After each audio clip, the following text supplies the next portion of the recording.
Fry with Custom Jewelry Gallery, and today we're going to do a jewelry buyer's guide for you. When making a jewelry purchase, you should consider the story that you'd like to tell, the event you'd like to celebrate, or the feeling that you would like to portray. In our lives, we recognize that they are meant to endure. Today we're going to focus on prongs, undergalleries, azures, and metal type. But before we do that, we're going to talk about some of the basic principles of a stone. Those are the crown, the table, the girdle, and the pavilion. We're going to focus mostly today on the crown angle and the pavilion angle. As you're making a jewelry purchase, knowing what those angles are and how they relate to the jewelry and how well the jewelry is made is going to be very important to you. When you go into a jewelry store, always ask for a loop. This is a loop. It's just a simple magnifier. It's used like this over our eyes. It magnifies. This is a 10x magnification, and you can see a lot of the detail in a piece of jewelry with it. When you check your jewelry coming into a jewelry store and looping it, doesn't take a lot of time if you know what to look for. So always ask for a loop, and this video will help you to know what to look for. When you look at your jewelry, you want to look at the metal coverage on your stones. You want to make sure that there's adequate metal coverage. If this is the prong that is holding in your stone, you want to make sure that the top or the tip of the prong comes over the stone. You don't necessarily want it to come higher than the table. You want it, between here and here. So between 50 and 75% over. If it's below 50%, we're going to start to consider that it's worn. Now there's a lot of new jewelry out there right now that the prongs are made so small that when it's polished in the manufacturing process, it comes with the metal already worn below 50%. So it's something to be aware of and something for you to watch for. You also want to make sure that if we look at this other angle right here, we want to look at the coverage here. We don't want to be up over with our prong up here on the table, up here, but we also don't want it to be out here. Okay? Ideal coverage for a prong is between 65 and 75% up that crown angle. That's going to be really, really secure for you in most cases. There's one more thing that we want to think about here, and I hope I don't get too confusing, but we also want to think about this thickness right here. So I'm going to draw it again over here. Okay. The crown angle and the pavilion angle, when cut into the metal, is called a seat or a bearing. Okay. Whenever they cut that, let's just use, because it's really easy, a 1 millimeter prong. If this is the prong that is holding in your stone and is 1 millimeter thick, this bearing should never be cut deeper than 50%.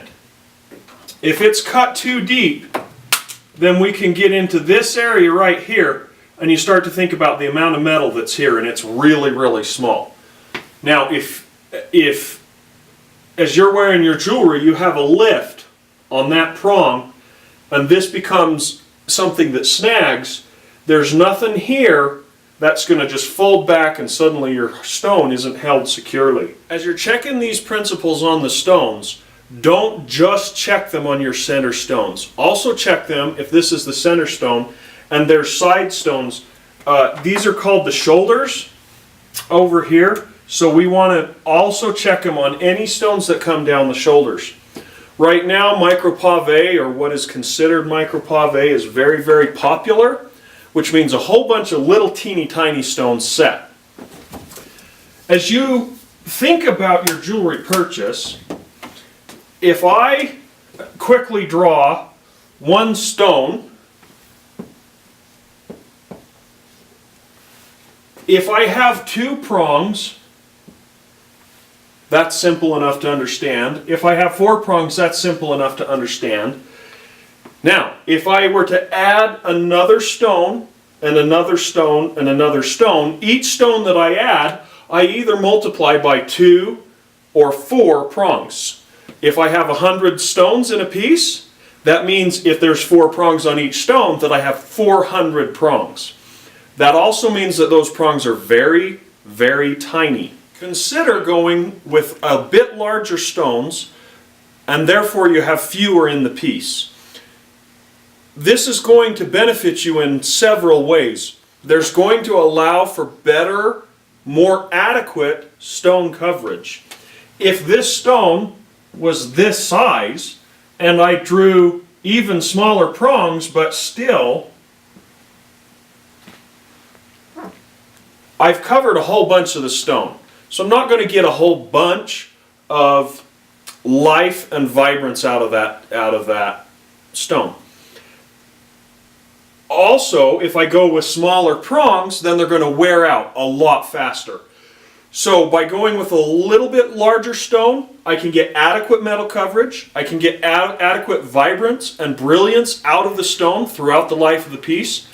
And when it comes time to have retipping and repair maintenance because the metal has worn, it's going to be cheaper.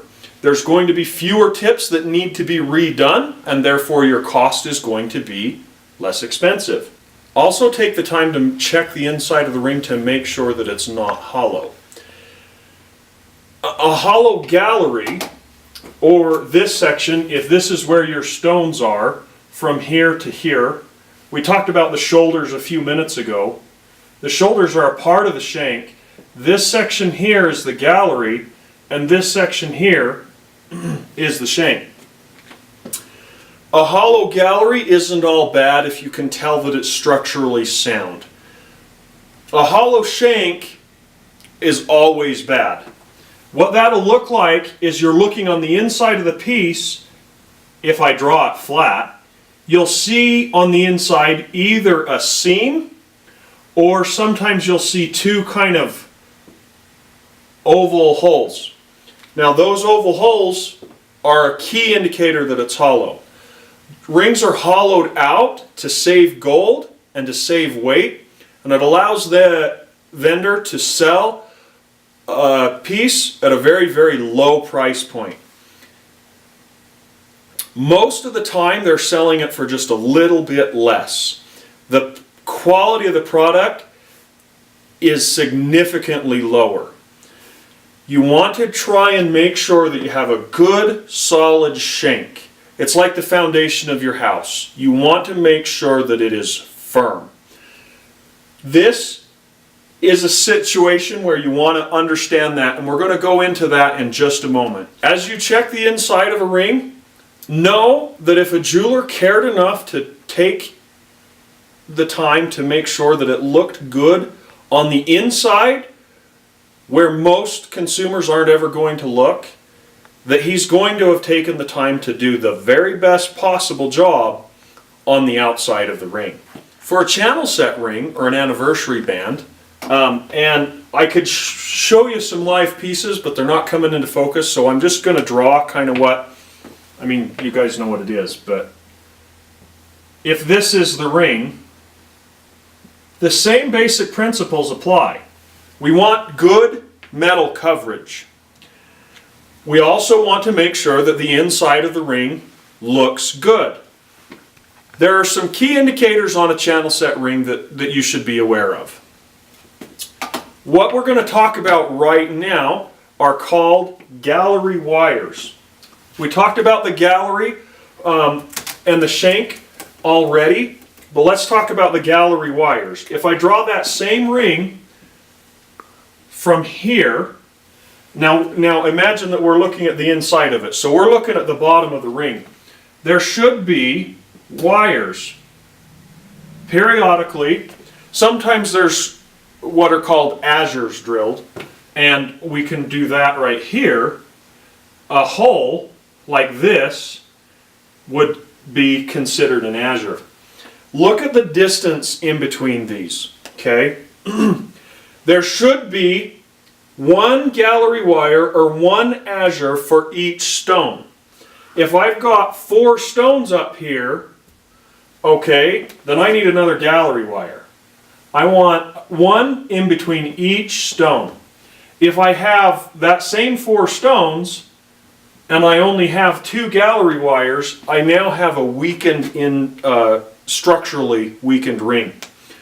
And this, believe it or not, happens if I have 5 stones out here and only 2 gallery wires and then 3. Then when it comes time to have service and maintenance done on your piece, there's not a structural foundation that allows for adequate tightening that lasts. So when you're making your jewelry purchases, make sure on the inside of the ring that there's good galleries or azures.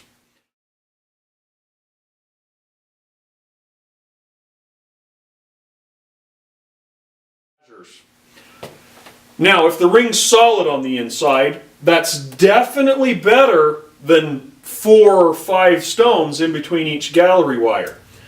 But if it's solid, then it's going to get dirty faster and stay dirty longer. So oftentimes a well-built ring will have these azures that we talked about.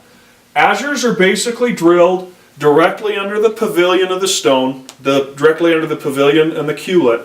What this allows is cleaning solution to get up underneath there and allow any debris from our lives, whether it's lotion or bread dough, to get in there and clean that out. So your stones will refract the light the way that they were designed to when they were cut. The last thing we're going to talk about is some of our common metal types.